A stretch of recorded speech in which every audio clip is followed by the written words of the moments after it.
सर्वांना नमस्कार. महात्मा ज्योतिराव फुले, राजर्षी छत्रपती शाहू महाराज, डॉक्टर बाबासाहेब आंबेडकर यांच्या स्मृतींना मी विनम्र अभिवादन करतो.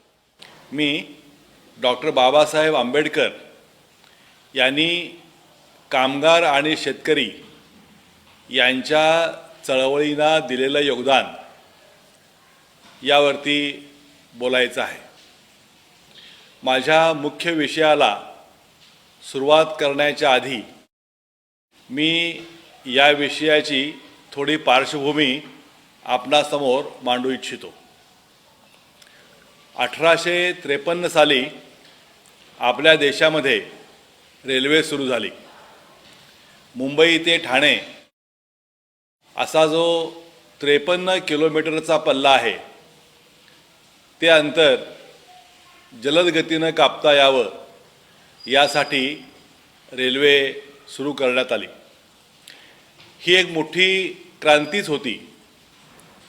त्यानंतर पाठोपाठ 1854 सालामध्ये मुंबई शहरात पहिली कापड गिरणी सुरू झाली. अशा प्रकारे जेथे कामगार लागतात, कामगारांची गरज भासते, असं एक रेल्वेचा विभाग आणि दुसरं कापड निर्मितीचा उद्योग मुंबई शहरामध्ये पहिल्यांदा सुरू झाला. आणि त्यानंतर देशातील वेगवेगळ्या भागामध्ये कापड उद्योग सुरू झाल्याचं आपल्याला दिसतं. त्यामध्ये सुरत, अहमदाबाद, चेन्नई, कोलकाता अशा ठिकाणी कापड उद्योग सुरू झाला. 1860 ते 1890 या कालखंडामध्ये आपल्या देशात भीषण दुष्काळ पडला होता. त्यामुळे रोजगाराच्या शोधात ग्रामीण भागातील जनता शहराकडे येऊ लागली होती आणि त्याचा फायदा उद्योजकांनी घेतला, गिरणी मालकांनी घेतला. त्यांना अल्प वेतनावर राबणारे मजूर मिळाले. आपल्या गिरणीत काम करणाऱ्या कामगारांना कमीत कमी पगार द्यायचा आणि त्यांच्याकडून भरपूर काम करून घ्यायचं, कापड निर्मिती करून घ्यायची असं त्याने ठरवलं. आणि त्यामुळे कामगारांचं पराकोटीचं शोषण त्या काळामध्ये होत राहील. डोळ्याला दिसायला लागलं की कामगारांनी कामावर जावं आणि अंधार पडला की मग त्यांनी घरी यावं. सुट्टी नव्हती, कामाचे तास नव्हते. लहान मुलांना देखील कामावरती घेतलं जाई. महिलाही गिरणी कामगार म्हणून काम करीत होत्या. असा तो काळ होता. ही परिस्थिती ओळखून महात्मा ज्योतिराव फुले यांचे सहकारी नारायण मेघाजी लोखंडे, जे स्वतः गिरणीमध्ये कामाला होते, त्यांनी गिरण उद्योगातलं वास्तव पाहिलं, अनुभवलं. त्यांच्यावर सत्यशोधक विचारांचा प्रभाव होता. त्यांनी असा निर्णय घेतला की या मजुरांना न्याय मिळाला पाहिजेत. आणि म्हणून 1884 मध्ये त्यांनी मिल हँड्स असोसिएशन या नावाची गिरणी कामगारांची संघटना बांधली. ही पहिली संघटना मानली जाते. ज्या काळामध्ये कामगारांनी संघटना करणं ही कल्पनाच नव्हती, अशा काळामध्ये सत्यशोधक चळवळीतील एक कार्यकर्ता गिरणी कामगारांचं संघटन करतो, त्यांचे प्रश्न समजून घेतो, त्याचा अभ्यास करतो आणि त्यांना न्याय मिळाला पाहिजेत अशी मागणी करतो. हे फार महत्त्वाचं आहे. विशेषतः जेव्हा आपण महात्मा फुले, शाहू आणि आंबेडकर अशी त्रिसूत्री मांडतो, तेव्हा महात्मा फुल्यांच्या काळामध्ये जे काम झालं ते आपण जाणून घेतलं पाहिजे. लोखंडे यांनी कामगार चळवळीचा पाया घातला त्याचबरोबर हिंदू मुस्लिम ऐक्य हा विषय त्यांनी अतिशय चांगल्या पद्धतीनं हाताळला. कामगारांना न्याय मिळवून देण्यात त्यांना यश आलं. आणि मला आवर्जून नमूद करावंसं वाटतंय ते म्हणजे 10 जून 1890 साली मुंबईतील गिरणी मालकांना एक निर्णय घ्यावा लागला. तो निर्णय म्हणजे दर रविवारी कामगारांना सुट्टी असेल. कामगारांना सुट्टी ही कल्पनाच मालकांना मान्य नव्हती, पण लोखंडे यांनी हा प्रश्न लावून धरला. त्यांनी पत्रव्यवहार केला, निदर्शनं केली, मोर्चे काढले, सभा घेतल्या आणि त्यांच्या कार्याला यश आलं. आणि तेव्हापासून दर रविवारी सुट्टी मिळू लागली आणि आजही ती आपण आनंदानं घेतो. अशा प्रकारे कामगार वर्गात सत्यशोधकांनी काम सुरू केलं. महात्मा फुल्यांच्या पाठोपाठ आपण नाव घेतो ते राजर्षी छत्रपती शाहू महाराजांचं. एक राजा मुंबईतील 10,000 गिरणी कामगारांच्या समोर भाषण करतो. ते साल 1818. 1917 साली रशियामध्ये क्रांती झाली आणि कामगारांनी आपलं राज्य स्थापन केलं. त्याचा प्रभाव जगभर पडला. मुंबईतील कामगार वर्गावरही तो पडला. आणि एका दिवशी शाहू महाराजांनी परळ येथील कामगारांच्या सभेमध्ये भाषण केलं. त्यांना प्रोत्साहन दिलं. त्यांनी असं म्हटलं आहे की युरोपात जशा कामगार संघटना आहेत, युरोपातील कामगार जसं आपल्या हक्कासाठी लढतायत तसं तुम्ही देखील लढलं पाहिजेत आणि शोषणातून तुम्ही मुक्त व्हायला पाहिजेत. म्हणजे शाहू महाराजांनी देखील कामगार चळवळीकडे कसं सकारात्मक पाहिलं हे याचं उदाहरण आहे. आता डॉक्टर बाबासाहेब आंबेडकर यांनी या चळवळीकडे कसं पाहिलं आणि कसं योगदान दिलं याची चर्चा आपण करूया. बाबासाहेब चळवळीत येण्याच्या काही आधी ऐटक या कामगार संघटनेची स्थापना 1920 साली झालेली होती आणि 1928 साली गिरणी कामगार युनियन स्थापन झाली. ती प्रामुख्यानं त्यावेळी जे कम्युनिस्ट पक्षाचे कार्यकर्ते होते त्यांच्या नेतृत्वाखाली होती. 1925 साली हा पक्ष स्थापन झाला आणि त्या पक्षाचा पाया हा गिरणी कामगारच होता. त्यांनी गिरणी कामगारात भरपूर काम केलं आणि त्यानंतर या सर्व पार्श्वभूमीवरती डॉक्टर बाबासाहेब आंबेडकर या चळवळीकडे कसं पाहतात आणि त्यांनी काय योगदान दिलं हे थोडंसं आपणाला समजून घ्यावं लागेल. कम्युनिस्ट कार्यकर्त्यांची जी कार्यपद्धती होती त्या कार्यपद्धतीवर बाबासाहेबांनी टीका केली आहे.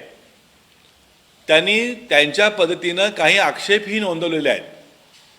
ते आपण त्या काळाच्या मर्यादा समजून घेऊन ध्यानात घेतले पाहिजेत. गिरण उद्योगामध्ये काय होतं की कामगार सगळे संघटना म्हणून जरी एकत्र असायचे, त्याचबरोबर गिरणीमध्ये ते एकत्र असायचे, पण अस्पृश्यता निवारण हा विषय गिरणी कामगारांची संघटना आपल्या विषयपत्रिकेवर घ्यायला तयार नसे. म्हणजे काही खात्यामधून अस्पृश्य कामगारांना प्रवेशच नव्हता. त्यानंतर पिण्यासाठी जे पाणी ठेवलं जाई ते सवर्ण कामगारांसाठी वेगळं ठेवलं जाई आणि दलित बांधवांसाठी वेगळं ठेवलं जाई. मिरवणुकीत हे सगळे एकत्र असत, मोर्चामध्ये एकत्र असत, सभेमध्ये एकत्र असत, एकत्र संपही पुकारत, लढाई करत, जिंकत हारत हे सगळं सुरू होतं.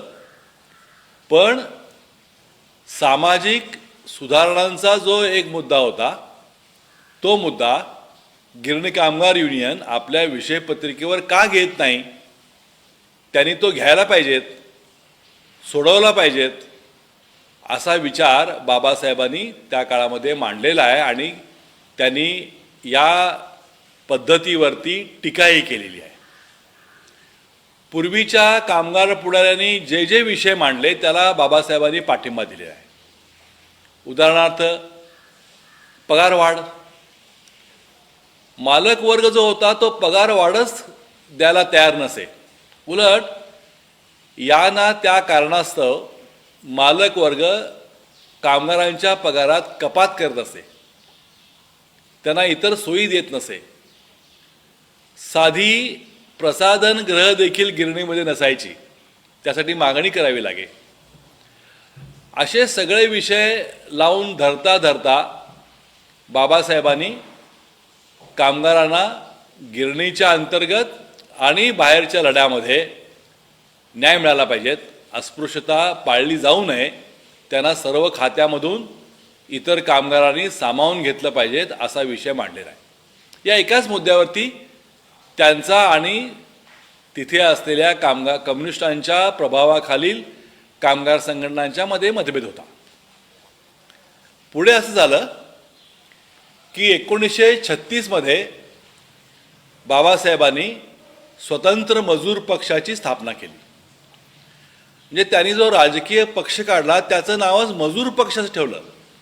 म्हणजे त्यांच्या डोळ्यापुढे देखील कामगारच होता.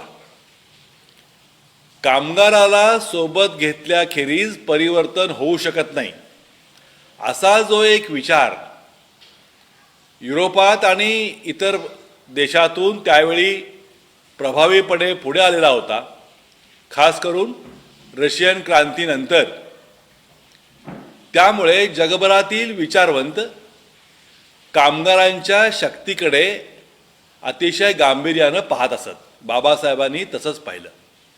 कामगार ही एक संघटित शक्ती आहे आणि ही संघटित शक्ती आपण चांगल्या कामासाठी, न्याय मिळवून घेण्यासाठी वापरली पाहिजेत असा तो विचार होता.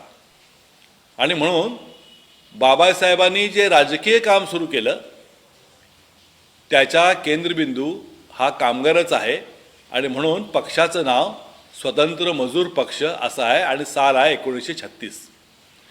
या आधीच्या ज्या चळवळी आहेत बाबासाहेबांनी केलेल्या त्या सामाजिक धार्मिक स्वरूपाच्या आहेत. म्हणजे महाडचा सत्याग्रह असेल, मनुस्मृतीचं दहन असेल, सावळाराम मंदिरात केलेला सत्याग्रह असेल आणि 1935 साली त्यांनी जी धर्मांतराची घोषणा केली तिथपर्यंत हे सगळे विषय हे धर्माशी आणि समाजाशी जोडले गेले होते.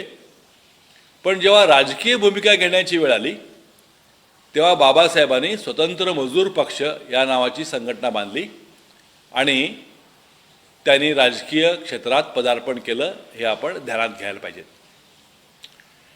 1937 साली असं झालं की सरकारनं मालक वर्गाला फायद्याचं ठरेल असं एक विधेयक तयार केलं आणि त्या विधेयकानुसार कामगार वर्गाला संप करण्याचा अधिकार असू नये, कामगार वर्गावरती कायदेशीर कारवाई करायची वेळ आली तर ती मालक वर्गाला सोपी होईल असं. म्हणजे त्या विधेयकामध्ये जे मुद्दे होते ते प्रामुख्यानं मालक वर्गाचं हितरक्षण करणारे होते आणि कामगार वर्गाला ते त्रासदायक ठरतील असे होते. आणि त्यामुळे गिरणी कामगार युनियन ही जी युनियन होती त्या युनियननं या विधेयकाला विरोध करण्याची भूमिका घेतली. त्याचबरोबर बाबासाहेबांनी सुद्धा हे विधेयक कामगार वर्गाच्या विरुद्ध आहे आणि म्हणून त्याला विरोध करण्याची भूमिका घेतली. आणि बघा कसं होतंय चळवळीमध्ये, कामगार वर्गाचा रेटा असा होता की बाबासाहेबांची संघटना आणि त्यावेळची डाव्या विचाराची संघटना हे सगळे आपोआप एकत्र आले. त्यांनी संयुक्त बैठका घेतल्या, संयुक्त समिती स्थापन केली, ज्याच्यामध्ये बाबासाहेब आहेत, डांगे आहेत, रणदिवे आहेत, मिरजकर आहेत.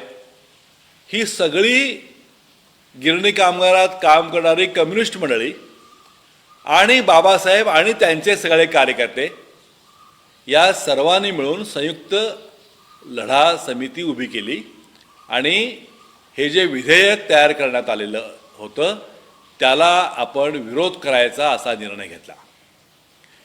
जेव्हा असं संयुक्तपणे काम करायला सुरुवात होते तेव्हा आपोआपच मग एकत्र बैठका घेणं, विभागवार सभा घेणं, मिरवणुका काढणं, पत्रकं वाटणं, स्वयंसेवकांची फौज तयार करणं अशी जी कामं करायची असतात ती बाबासाहेबांचे सहकारी आणि कम्युनिस्ट चळवळीतले कार्यकर्ते एकत्रपणे करू लागले असं आपणाला दिसेल.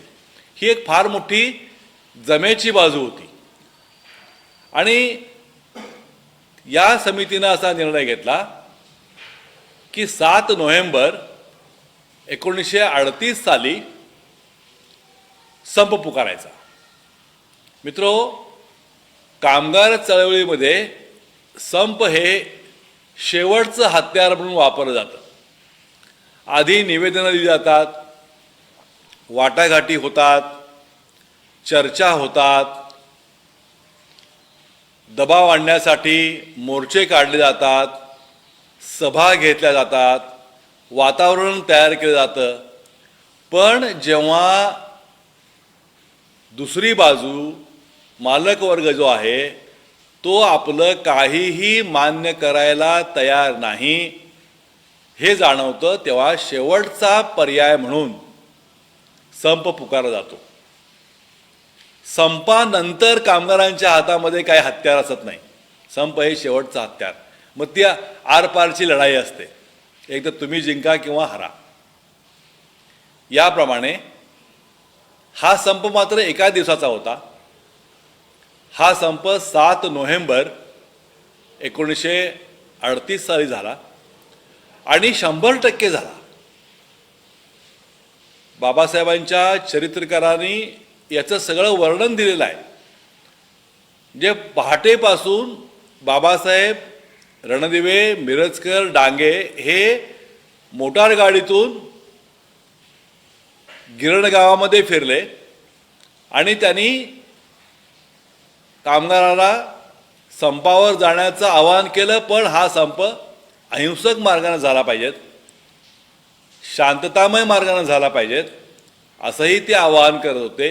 या आवाहनाला गिरणी कामगारांनी 100% प्रतिसाद दिला आणि बाबासाहेबांची संघटना, स्वतंत्र मजूर पक्ष आणि त्यांची गिरणी कामगार संघटना आणि कम्युनिस्टांच्या प्रभावाखालील गिरणी कामगार संघटना यांनी यशस्वी केलेला हा एक अतिशय दैदिप्यमान म्हणता येईल असा संप लढा होता आणि तो यशस्वी झाला, पूर्णपणे यशस्वी झाला. यानंतर याचाच प्रभाव अहमदाबादवर पडला, अंमळनेरवर पडला. जिथे जिथे गिरण उद्योग होता त्या त्या ठिकाणच्या कामगारांनी संघटनात्मक बांधणी करून या कायद्याला विरोध केल्याचं स्पष्टपणे दिसतंय. आणि त्या काळामध्ये डॉक्टर बाबासाहेब आंबेडकर यांचं संघटन कौशल्य जे आहे ते संघटन कौशल्य किती उच्च कोटीचं होतं. त्यांनी अतिशय चांगल्या पद्धतीनं हा प्रश्न कसा हाताळला हे त्यांच्या चरित्रकारांनी अतिशय चांगलं नोंदवून ठेवलेलं आहे.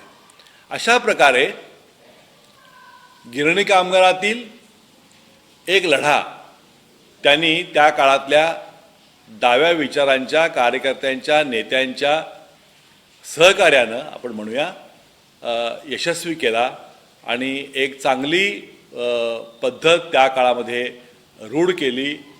एक चांगला पायंडा पाडला असं आपणाला दिसेल.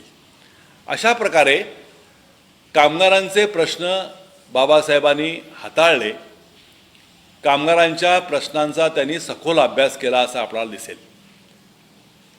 मी सुरुवातीला म्हणालो की गिरणी उद्योगाच्या आधी 1 वर्ष आपल्या देशामध्ये रेल्वे उद्योग सुरू झाला. ब्रिटिशांना आपली उत्पादनं एका भागातून दुसऱ्या भागात नेण्यासाठी रेल्वेचं जाळं विणणं अतिशय महत्त्वाचं वाटलं. त्यांनी झपाट्यानं हे काम सुरू केलं. त्या काळामध्ये यांत्रिकीकरण आजच्यासारखं अजिबात नव्हतं. म्हणजे रेल्वे मार्ग तयार करण्यासाठी मजुरांनाच राबावं लागायचं, रूळ उचलावे लागायचे. रेल्वेची बोगी जी असते तिची बांधणी करण्यासाठी सुद्धा हातानंच काम करण्यावरती भर दिला जायचा. त्याचे कारखाने काढले, रूळ ओतावे लागायचे. हे सगळं काम माणसांकरवी करायचं, स्टेशनची बांधणी करणं. आणि रेल्वेनं फार मोठ्या प्रमाणावरती रोजगार दिला.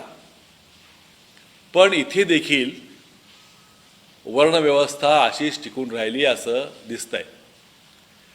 जी अंगमेहनतीची कामं होती ती दलित बांधवांच्यावर ढकलली जायची. म्हणजे खड्डे खोदायचे आहेत, रूळ उचलून न्यायचे आहेत, असं जे अंगमेहनतीचं काम होतं ते दलित बांधवांच्यावर ढकललं जायचं. मला सांगताना डोळ्यात पाणी येत आहे की त्या काळामध्ये स्टेशनवरती हमाली करण्यास दलितांना मज्जाव केला जाई.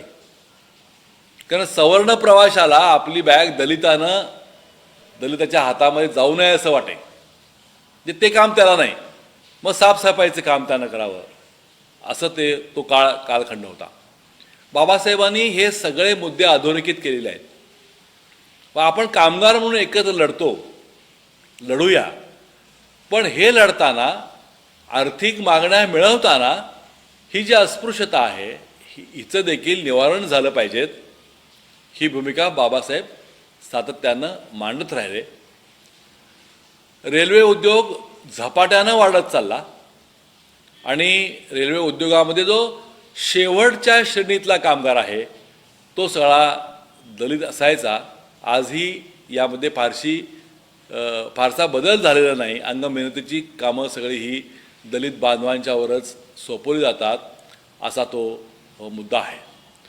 तर रेल्वेमधला कामगार जो आहे, म्हणजे मनमाडच्या त्या परिसरामध्ये कामगारांच्या सभा घेऊन रेल्वे कामगारांना संघटित करण्याचं काम बाबासाहेबांनी केलेलं आहे.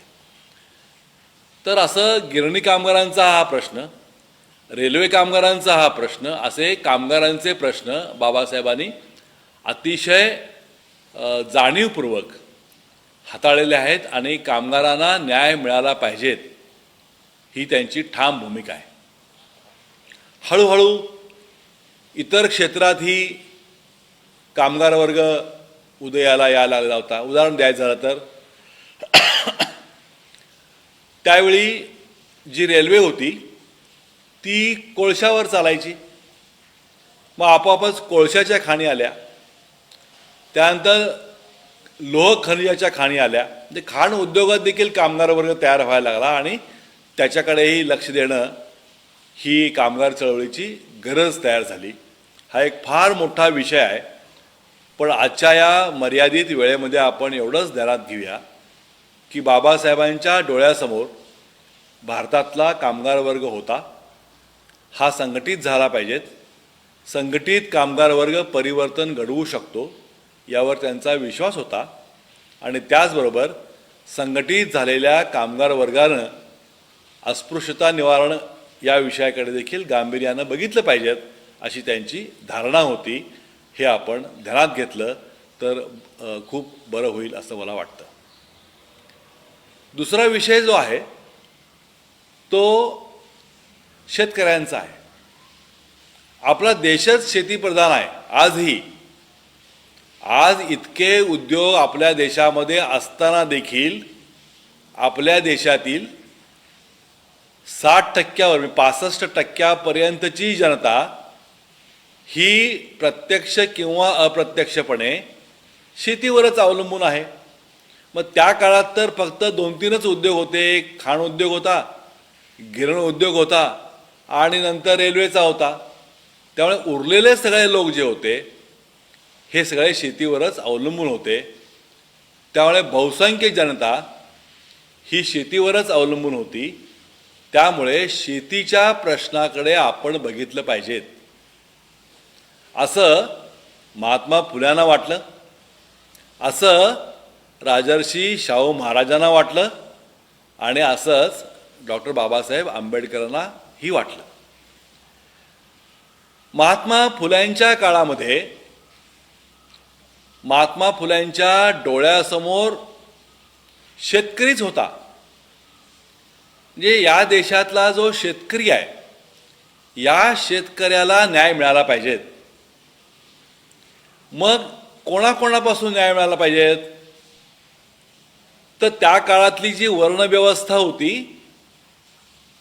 त्या काळात जी सावकारी होती, त्या काळात जे ब्रिटिश राजवट होती, या सगळ्यांच्याकडून महात्मा फुल्यांनी अपेक्षा केली आहे की या शेतकरी बांधवाला न्याय मिळाला पाहिजेत.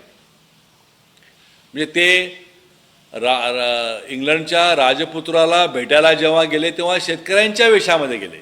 हे किती महत्त्वाचं आहे.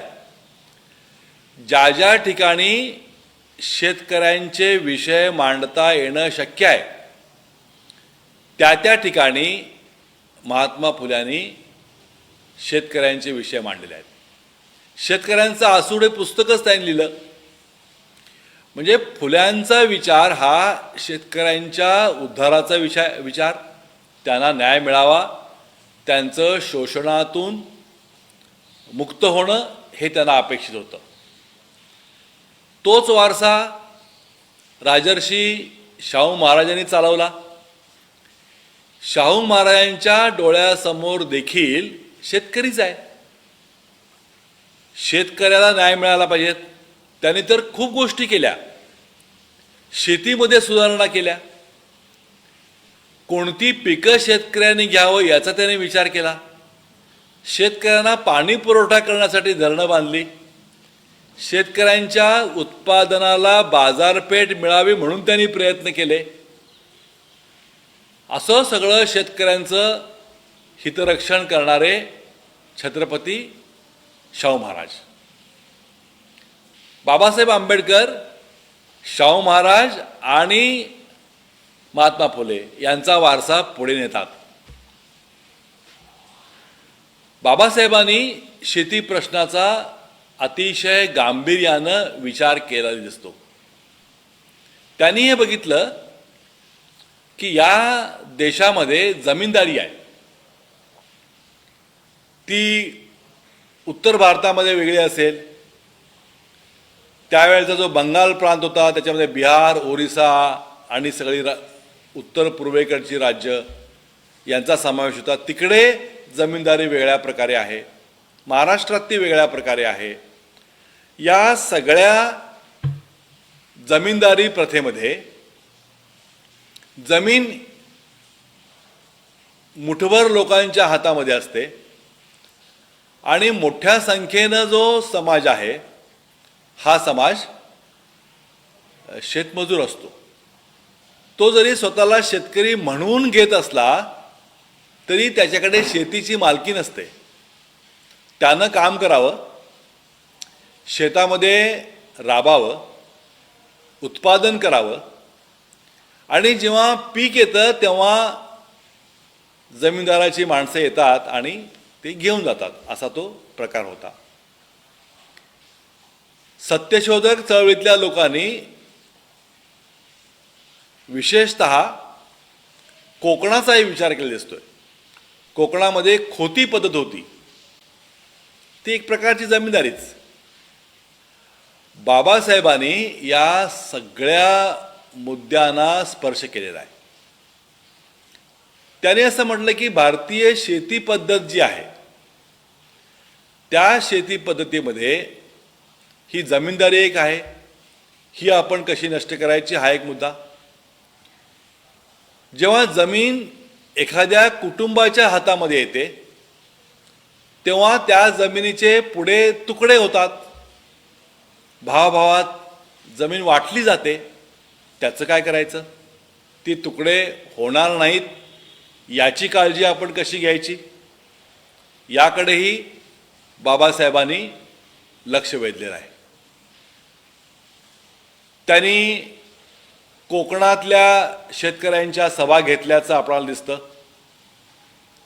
त्याचबरोबर देशावरच्या शेतकऱ्यांनाही त्यांनी व्यवस्थितपणे मार्गदर्शन केल्याचं दिसतं. आणि शेतकऱ्यांना न्याय मिळाल्याशिवाय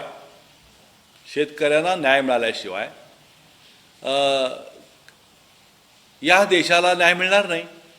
न्याय मिळायचा म्हणजे कोणाला मिळायचा? तर शेतकरी जर त्या काळाच्या हिशोबाप्रमाणे 80% वरती असेल तर या सर्व शेतकऱ्यांना कसा न्याय मिळेल, याची काळजी बाबासाहेबांनी घेतलेली आहे आणि त्यांची आंदोलनं उभं करण्याकडे त्यांचा कल आहे.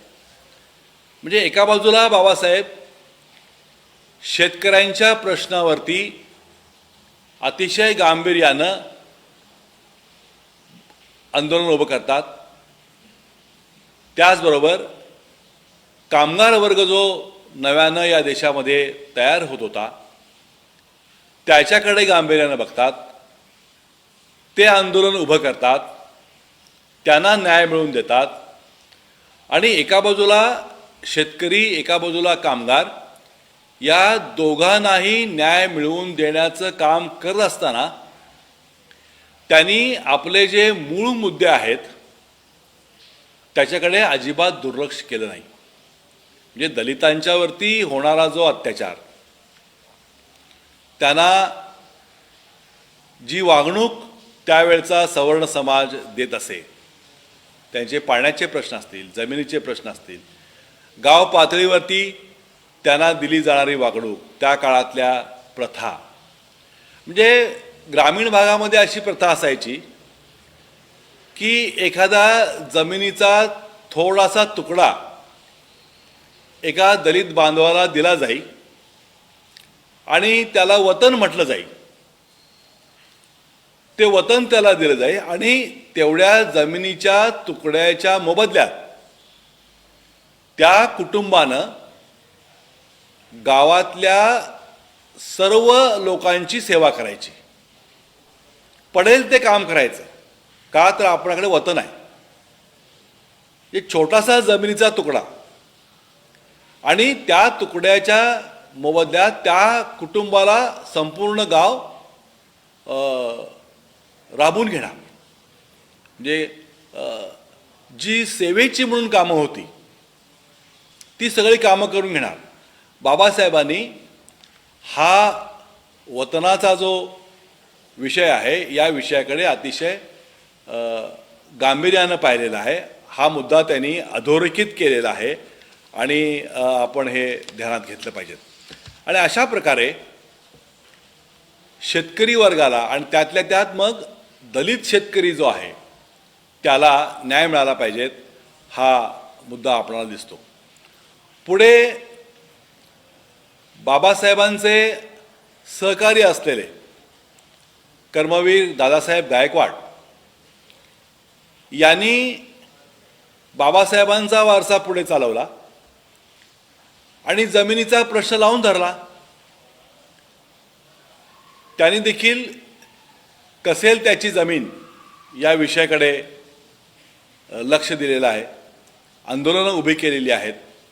म्हणजे बाबासाहेब आणि बाबासाहेबांचे सर्व सहकारी, या सहकाऱ्यांच्या डोळ्यापुढे या देशातील कामगार आणि शेतकरी हे दोन्ही घटक आहेत. या दोन्ही घटकांना बरोबर घेऊन आपण पुढे गेलं पाहिजेत आणि तसं केल्याशिवाय या देशातील श्रमजीवी वर्गाला न्याय मिळणार नाही, ही त्यांची भूमिका आहे. ही भूमिका आजही तेवढीच महत्त्वाची आहे. जे बाबासाहेबांच्या इतर अनेक भूमिका वेगवेगळ्या विषयावरच्या त्यावरती प्रबोधनपर व्याख्यानं होणारच आहेत. इतर वेगवेगळ्या विषयांच्या ज्या भूमिका आहेत त्याबरोबरच या कामगार आणि शेतकऱ्यांच्या प्रश्नाविषयीच्या भूमिका तेवढ्याच महत्त्वाच्या, तेवढ्याच क्रांतिकारक त्या काळामध्ये होत्या आणि तो वारसा आज पुढे चालवण्याची नितांत गरज आहे. बाबासाहेबांनी या दोन घटकांच्याकडे, कामगार आणि शेतकरी यांच्याकडे अतिशय जाणीवपूर्वक पाहिलं.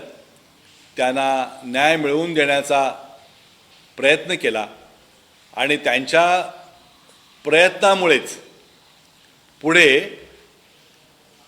त्यांनी जे तत्त्वज्ञान स्वीकारलं, ज्यासाठी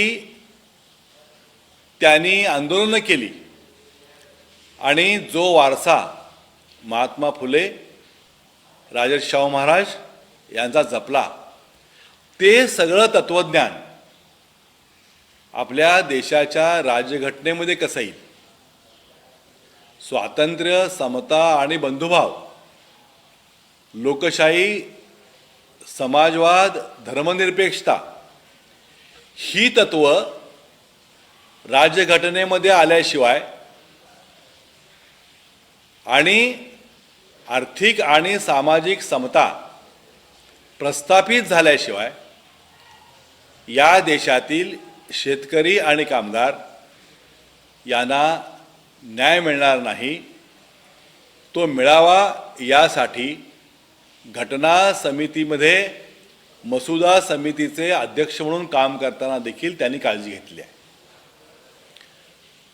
शेतकऱ्यांच्या हिताचे कायदे करणं याकडे त्यांनी लक्ष दिलेलं आहे आणि असं हे सगळं काम बाबासाहेबांनी केलं. ते आजच्या पिढीला निश्चितपणे प्रेरक आहे. बाबासाहेबांचा हा वारसा आपण सर्वांनी मिळून पुढे नेला पाहिजेत, एवढं मी या ठिकाणी सांगतो. डॉक्टर बाबासाहेब आंबेडकर यांच्या स्मृतीला विनम्र अभिवादन करून मी माझं भाषण या ठिकाणी थांबवतो.